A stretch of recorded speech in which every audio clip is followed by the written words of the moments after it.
Welcome, market participants, to another Three Things in Credit. I'm Van Hesser, Chief Market Strategist at KBRA. Each week, we bring you three things impacting credit markets that we think you should know about.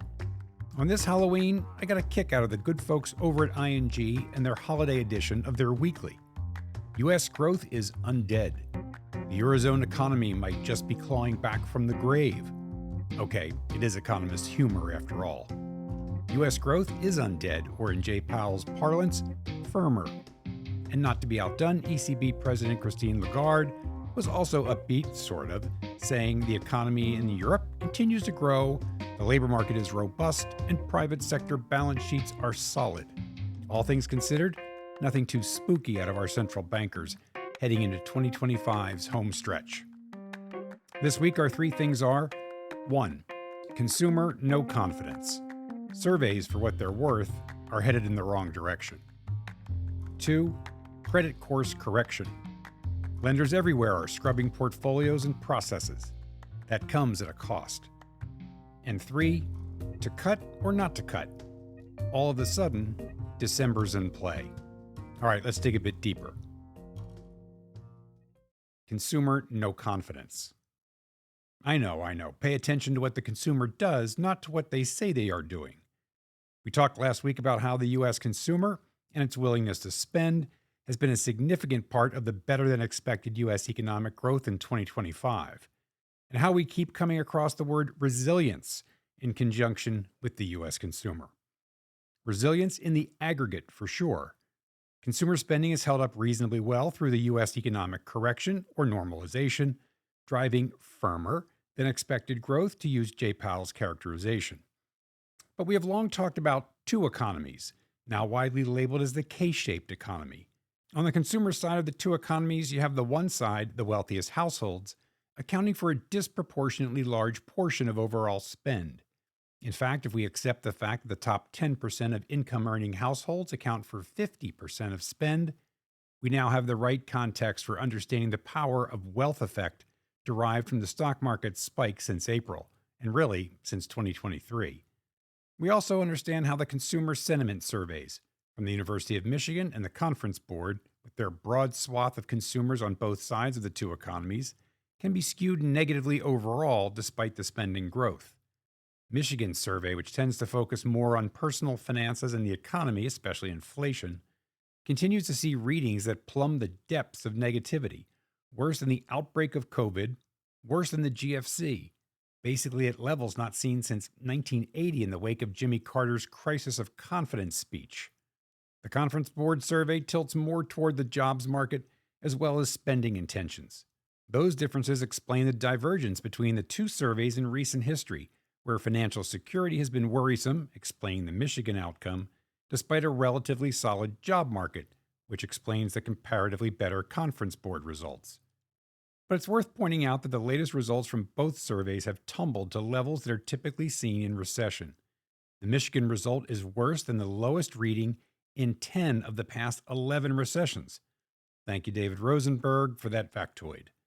Over at the Conference Board, their expectations index fell by another 2.9 points to 71.5. For context, readings below 80 typically signal recession ahead. All three components to this index, future expectations for job availability, business conditions, and income, weakened in its latest reading.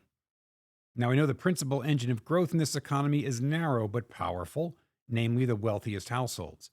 Michigan asked the top 33% of earners if their financial situation would be better or worse a year from now, and we did not get reassuring news.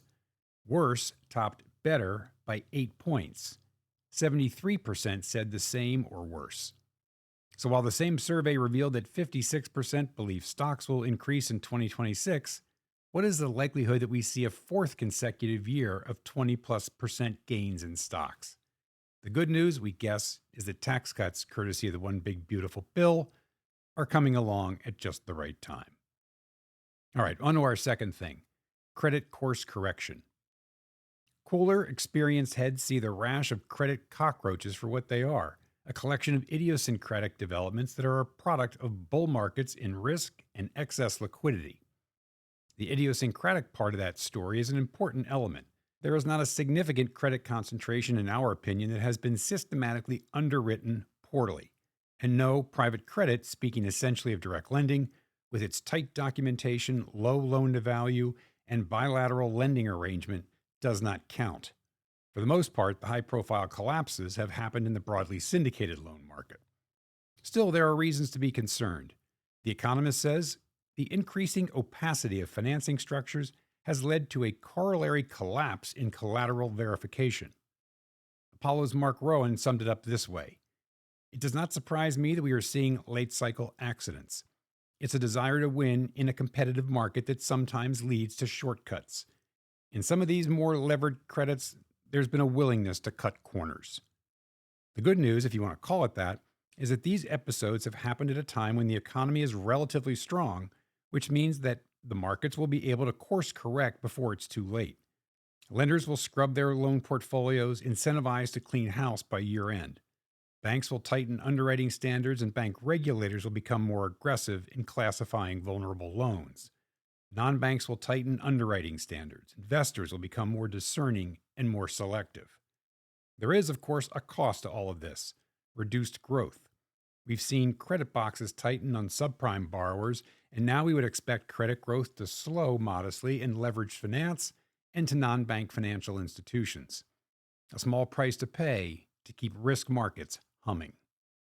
All right, on to our third thing: to cut or not to cut. So we try not to get too animated around FOMC meetings. We just don't understand the manufactured drama created by certain market observers and talking heads that wonder if Powell has lost control of the Fed because you had two dissenters. Well, let's see. You've got issues overhanging price stability and employment. You've got policy uncertainty, geopolitical upheaval, and a technological revolution unfolding. Oh, and you have a data drought. Let's all take a deep breath. So the news out of the FOMC was that a December cut is far from a foregone conclusion. There were, according to the chair, strongly differing views. Oh my. Powell says rates are still restrictive, and given that inflation remains above the reiterated target of 2%, that might be okay, especially when growth is firmer. Additional stimulus, tax cuts, is on the way in the first half of 2026, and the labor market, with its way below average unemployment, has to be at or at least near full employment. But let's peel this onion a bit. Powell says there are risks to the upside on inflation and the downside on employment. In other words, we are in a stagflationary environment.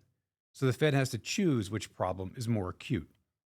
Now, according to Powell, inflation, core PCE, after stripping out the assumed one-time price hikes related to tariffs, might actually be around 2.3%, well within striking distance of target, especially with shelter inflation moving decidedly lower.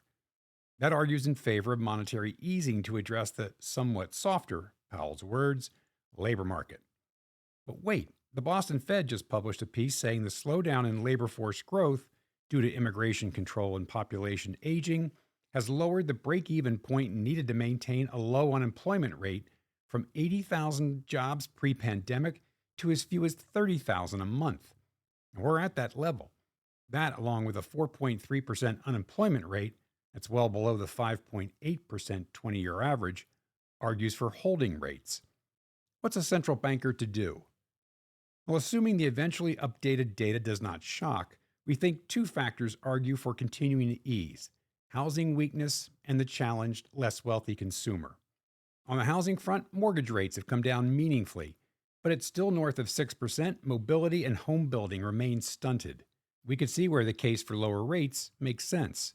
And as for the middle to lower income households, a case can be made that further rate relief, as modest as it might be, would be welcome.